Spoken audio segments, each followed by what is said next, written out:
Pessoal que nos acompanha, sejam todos muito bem-vindos a mais uma edição do programa Virando Jurista. Na edição de hoje, nós vamos falar sobre direito previdenciário e o nosso convidado é o advogado Pedro Teixeira, ele que é atuante na área previdenciária e vai conversar conosco hoje sobre o assunto. Em primeiro lugar, gostaria de agradecer a participação do senhor, doutor. Para nós é motivo de grande honra e alegria.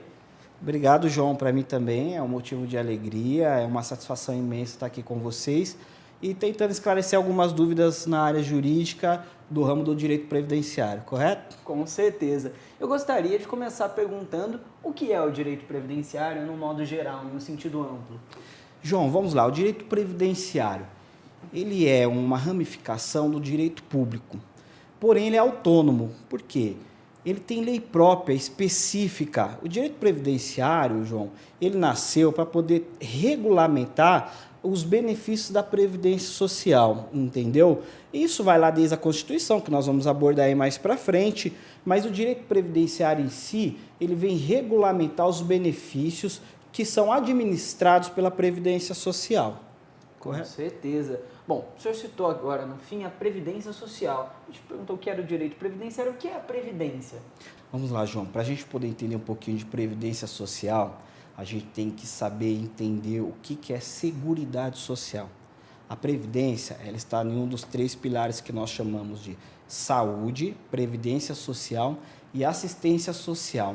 Então, a Previdência Social, ela regulamenta os benefícios da Previdência. Auxílio-doença, aposentadoria por invalidez, aposentadoria por tempo de contribuição e assim os demais benefícios que são administrados pela Previdência Social. É basicamente isso aí, João. Agora, citando então a Constituição, porque a Previdência está elencada na nossa Carta Magna, gostaria de perguntar para o senhor quais são os princípios norteadores previdenciários previstos na Constituição. João, a Previdência, os princípios norteadores da Previdência Social que estão na Constituição, ele vai estar lá no artigo 194, 195, do 201 ao 204 da Constituição. Porém, agora em 2014, João, teve um entendimento da nossa Suprema Corte de que o direito previdenciário, a Previdência Social, a Seguridade Social, ela está amparada no artigo 5º da Constituição. Ela faz parte dessas cláusulas do artigo 5º. A gente sabe muito bem, João, que o artigo 5º ele é direito fundamental. Isso é muito importante porque ele tem aplicação imediata. Então, ele é importante para você que nos assiste, porque ele está amparado por uma cláusula pétrea, João. Então, eu gostei muito dessa decisão, porque dá uma força muito grande. Para você ver, tem muitos princípios do direito previdenciário que não são obedecidos. Então, agora você pode levar ele para um direito fundamental, o que te dá mais força, entendeu? Eu acho que isso foi muito importante, acho que foi um avanço muito grande para nós. Com certeza. E agora, continuando a nossa conversa sobre o sistema previdenciário, você já tem uma noção do que seja, mas quais são as fontes de custeio? O que financia o regime previdenciário? Esse assunto é bom, esse assunto eu gosto, pois né? Não. Por que acontece, João? O que nós escutamos, a mídia, a grande mídia, o governo federal, todas essas entidades por trás que estão a favor da reforma da Previdência, qual que é o carro-chefe deles? Eles dizem que o sistema previdenciário está falido, está no vermelho e que a Previdência não se sustenta. Isso não é a realidade dos fatos, João. Porque você está dizendo aí quais são as fontes de custeio da Previdência Social. As fontes de custeio, João, são diversas. É porque a gente está muito assim acostumado a achar que a fonte de custeio do INSS, da Previdência Social, é do trabalhador, do empregado e do empregador. Mas não é só isso, João. A Previdência ela não está quebrada. Sabe por quê? Uma das fontes de custeio que segura a Previdência e que não deixa ela quebrar são os impostos. Você sabia que o FIS, o COFINS e outras cargas tributárias têm um desconto previdenciário em cima disso? E eu vou dizer uma coisa para você, João. A Previdência ela não está no vermelho. Ela é aftária, ela não causa rombo para a Previdência. Acontece o seguinte, eu vou até esticar um pouco mais essa pergunta, que ela é importante. Fique à vontade. Nós temos que entender que a fonte de custeio é diversa. Mas o que acontece, João? O governo federal, no governo do Fernando Henrique, eles conseguiram aprovar uma coisa que chama DRU, Desvinculação da Receita da União. O que essa DRU ela faz, João?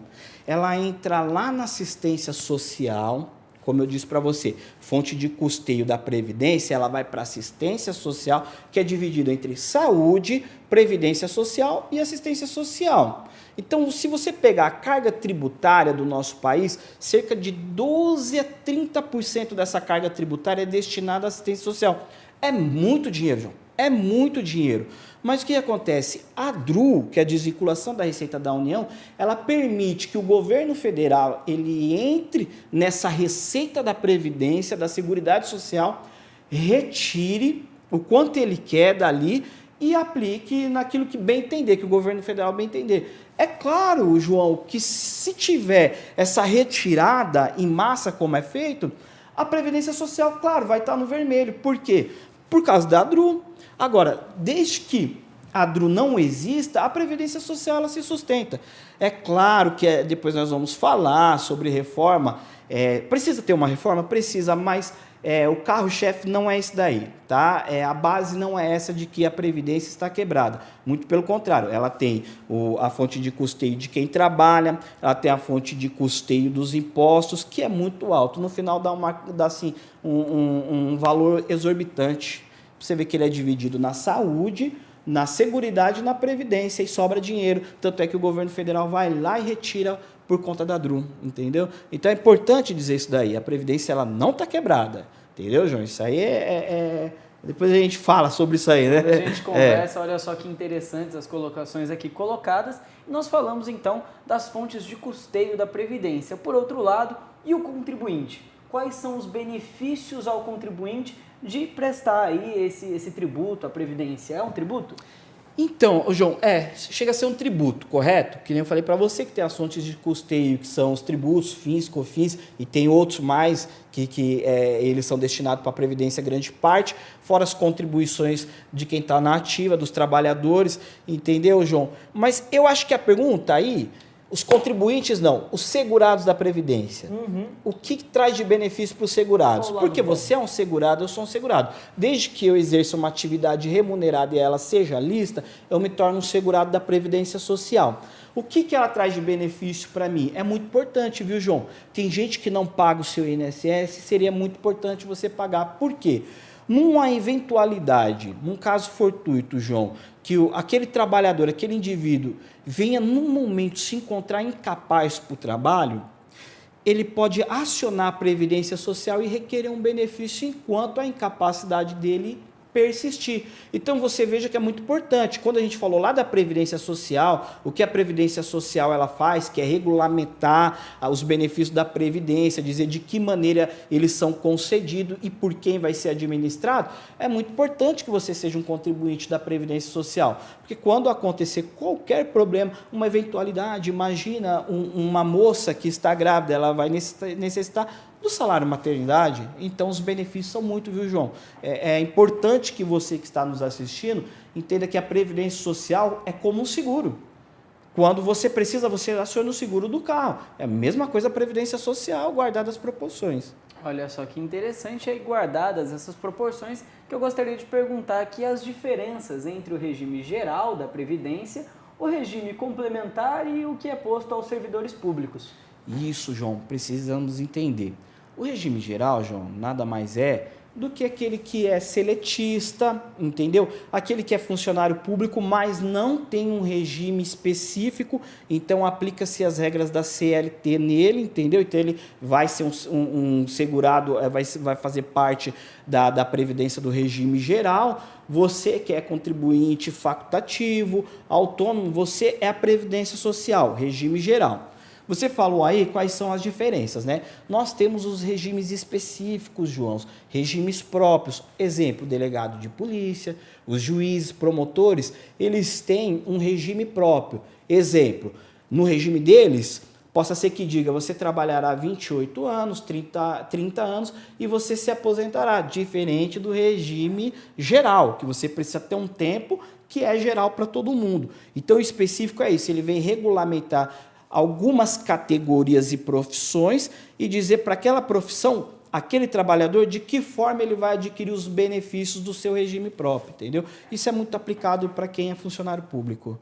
E aí tem o outro regime, né? Que você falou aí, tem o geral... O complementar e o do servidor público. Complementar, vamos lá. O complementar, ele não é nem estatutário, nem seletista. Ele tem uma peculiaridade.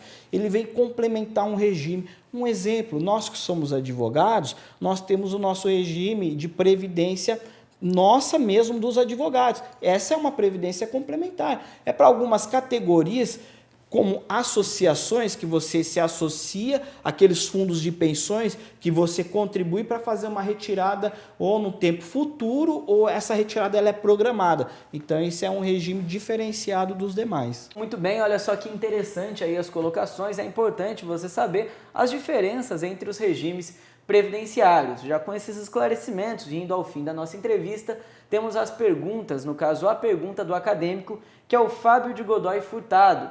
Ele estuda na Universidade Paulista Unip, está no 3º ano de Direito e pergunta o seguinte: qual a principal diferença agora com a reforma da Previdência? Quais as principais mudanças com essa reforma que a gente estava conversando? João, essa reforma aí ela vai dar o que falar. Claro que essa é uma meta do governo federal, mas precisa ser aprovado pelo Congresso. E o governo federal está encontrando uma barreira muito grande por conta dessas denúncias. Mas a reforma, ela visa, assim, eu vou falar num grosso modo, a gente teria que ter aqui muito tempo para poder conversar, que previdência é um tema muito grande. Mas o que acontece? Quais são as principais características dessa reforma, João? É aumentar o tempo de contribuição, correto? Aumentar a idade para a aposentadoria e a forma do cálculo do benefício, João. Isso é muito ruim, João. Por quê? Eu vou explicar para você que nos assiste. Eu também sou a favor de que a Previdência ela precisa haver uma reforma, porque leva em consideração, João, a expectativa de vida da pessoa.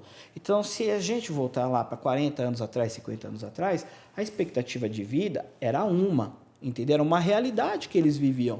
Hoje, a expectativa de vida ela é outra. Claro que ela aumentou a expectativa de vida. Antigamente, as pessoas se aposentavam, João, com 40 e poucos anos, 50 anos. Hoje, assim, não é viável que isso aconteça, porque com 50 anos a pessoa ela ainda tem uma capacidade de poder trabalhar um pouco mais. O governo federal, ele quer que o tempo de aposentadoria, a idade, João, seja de 65 anos. Eu acho isso errado. Por quê, João? Não é só aumentar a idade e o tempo de contribuição. Se não, vejamos, o que acontece, João? Se eu aumento o tempo dessa pessoa, que hoje em dia é de 53, 54 anos, obedecendo a regra velha, e hoje aquela regra de 85, 90, que vai ser 100 para todo mundo, aí você acumula tempo de contribuição e idade, é uma coisa, essa regra até é boa, viu, João? Ela só precisa dar uma melhorada. Com essa de 65 anos, ela é ruim, por quê? Imagina aquela pessoa, a nossa realidade do brasileiro, ele chegar aos 65 anos, ele tem pleno vigor físico? Outra, o Estado fornece para ele, João, saúde adequada para que ele chegue até os 65 anos com pleno vigor, saúde, para exercer uma profissão braçal. Porque a realidade do brasileiro hoje é o trabalho braçal. Poucos são aqueles que têm oportunidade ou que conseguem atingir um nível superior e ser um diplomado e trabalhar numa profissão que requer mais de você, que está nos ouvindo, a capacidade intelectual. Para você aumentar o tempo dessa pessoa, você tem que dar condições para ela de saúde. E nós sabemos que nós não temos saúde. Muito embora dinheiro, como eu disse, existe, porque as contribuições são muitas e a fonte de custeio ela dá para a saúde, para a Seguridade Social e para a Previdência Social, mas a gente sabe, João, que não é aplicado na prática. Então você imagina esse senhor que trabalha no corte de cana. Será que ele consegue chegar aos 65 anos cortando cana como quando ele tinha 20 anos de idade?